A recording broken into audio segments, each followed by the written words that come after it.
سورہ ہجر سورت نمبر 15۔ شروع کرتا ہوں میں اللہ کے نام سے جو نہایت مہربان بڑا رحم والا ہے۔ الف لام را، یہ کتاب الہی کی آیتیں ہیں اور کھلے اور روشن قرآن کی۔ وہ بھی وقت ہوگا کہ کافر اپنے مسلمان ہونے کی آرزو کریں گے، آپ انہیں کھاتا نفع اٹھاتا اور جھوٹی امیدوں میں مشغول ہوتا چھوڑ دیجئے، یہ خود ابھی جان لیں گے۔ کسی بستی کو ہم نے ہلاک نہیں کیا مگر یہ کہ اس کے لیے مقررہ نوشتہ تھا۔ کوئی گروہ اپنی موت سے نہ آگے بڑھتا ہے نہ پیچھے رہتا ہے۔ انہوں نے کہا کہ اے وہ شخص جس پر قرآن اتارا گیا ہے، یقیناً تو کوئی دیوانہ ہے۔ اگر تو سچا ہی ہے تو ہمارے پاس فرشتوں کو کیوں نہیں لاتا؟ ہم فرشتوں کو حق کے ساتھ ہی اتارتے ہیں اور اس وقت وہ مہلت دیے گئے نہیں ہوتے۔ ہم نے ہی اس قرآن کو نازل فرمایا ہے اور ہم ہی اس کے محافظ ہیں۔ ہم نے آپ سے پہلے اگلی امتوں میں بھی اپنے رسول برابر بھیجے، اور لیکن جو بھی رسول آتا وہ اس کا مذاق اڑاتے۔ گناہ گاروں کے دلوں میں ہم اسی طرح یہی رچا دیا کرتے ہیں، وہ اس پر ایمان نہیں لاتے اور یقیناً اگلوں کا طریقہ گزرا ہوا ہے۔ اور اگر ہم ان پر آسمان کا دروازہ کھول بھی دیں اور یہ وہاں چڑھنے بھی لگ جائیں، تب بھی یہی کہیں گے کہ ہماری نظر بندی کر دی گئی ہے، بلکہ ہم لوگوں پر جادو کر دیا گیا ہے۔ یقیناً ہم نے آسمان میں برج بنائے ہیں اور دیکھنے والوں کے لیے اسے سجا دیا گیا ہے، اور اسے ہر مردود شیطان سے محفوظ رکھا ہے۔ ہاں، مگر جو چوری چھپے سننے کی کوشش کرے اس کے پیچھے دہکتا ہوا کھلا شعلہ لگتا ہے۔ اور زمین کو ہم نے پھیلا دیا ہے اور اس پر اٹل پہاڑ ڈال دیے ہیں، اور اس میں ہم نے ہر چیز ایک معین مقدار سے اگا دی ہے، اور اسی میں ہم نے تمہاری روزیاں بنا دی ہیں اور جنہیں تم روزی دینے والے نہیں ہو۔ اور جتنی بھی چیزیں ہیں ان سب کے خزانے ہمارے پاس ہیں، اور ہم ہر چیز کو اس کے مقررہ اندازے سے اتارتے ہیں۔ اور ہم بھیجتے ہیں بوجھل ہوائیں، پھر آسمان سے پانی برسا کر وہ تمہیں پلاتے ہیں، اور تم اس کا ذخیرہ کرنے والے نہیں ہو۔ ہم ہی جلاتے اور مارتے ہیں، اور ہم ہی بالآخر وارث ہیں۔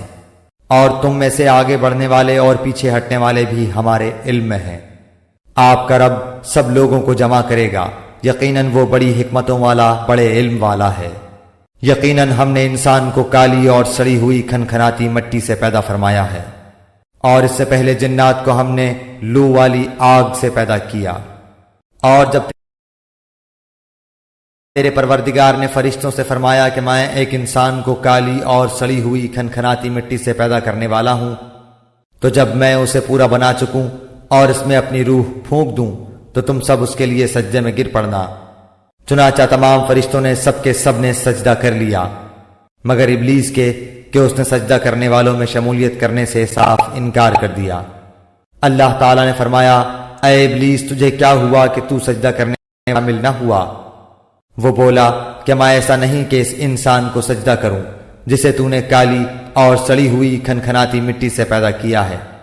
فرمایا اب تو بہشت سے نکل جا، کیونکہ تو راندہ درگاہ ہے، اور تجھ پر قیامت کے دن تک۔ کہنے لگا کہ اے میرے رب مجھے اس دن تک کی ڈھیل دے کہ لوگ دوبارہ اٹھا کھڑے کیے جائیں۔ فرمایا کہ اچھا تو ان میں سے ہے جنہیں مہلت ملی ہے روز مقرر کے وقت تک کی۔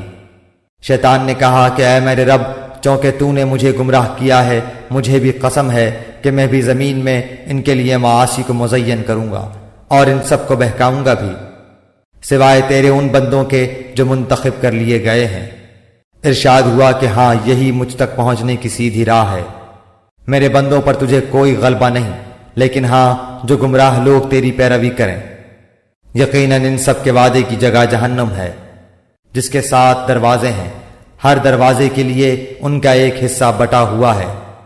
پرہیزگار جنتی لوگ باغوں اور چشموں میں ہوں گے، ان سے کہا جائے گا سلامتی اور امن کے ساتھ اس میں داخل ہو جاؤ۔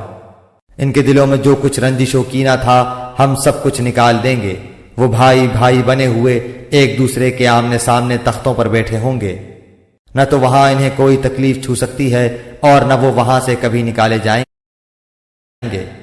میرے بندوں کو خبر دے دو کہ میں بہت ہی بخشنے والا اور بڑا ہی مہربان ہوں، اور ساتھ ہی میرے عذاب بھی نہایت دردناک ہیں۔ انہیں ابراہیم کے مہمانوں کا بھی حال سنا دو کہ جب انہوں نے ان کے پاس آ کر سلام کہا تو انہوں نے کہا کہ ہم کو تو تم سے ڈر لگتا ہے۔ انہوں نے کہا ڈرو نہیں، ہم تجھے ایک صاحب علم فرزند کی بشارت دیتے ہیں۔ کہا کیا اس بڑھاپے کے آ جانے کے بعد تم مجھے خوشخبری دیتے ہو؟ یہ خوشخبری تم کیسے دے رہے ہو؟ انہوں نے کہا ہم آپ کو بالکل سچی خوشخبری سناتے ہیں، آپ مایوس لوگوں میں شامل نہ ہو۔ کہا اپنے رب تعالیٰ کی رحمت سے نا امید تو صرف گمراہ اور بہکے ہوئے لوگ ہی ہوتے ہیں۔ پوچھا کہ اللہ کے بھیجے ہوئے فرشتوں تمہارا ایسا کیا اہم کام ہے؟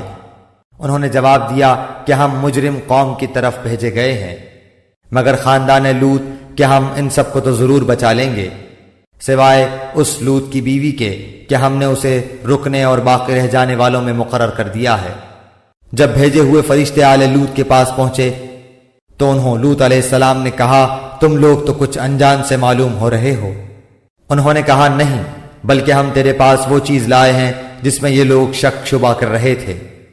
ہم تو تیرے پاس صریح حق لائے ہیں اور ہیں بھی بالکل سچے۔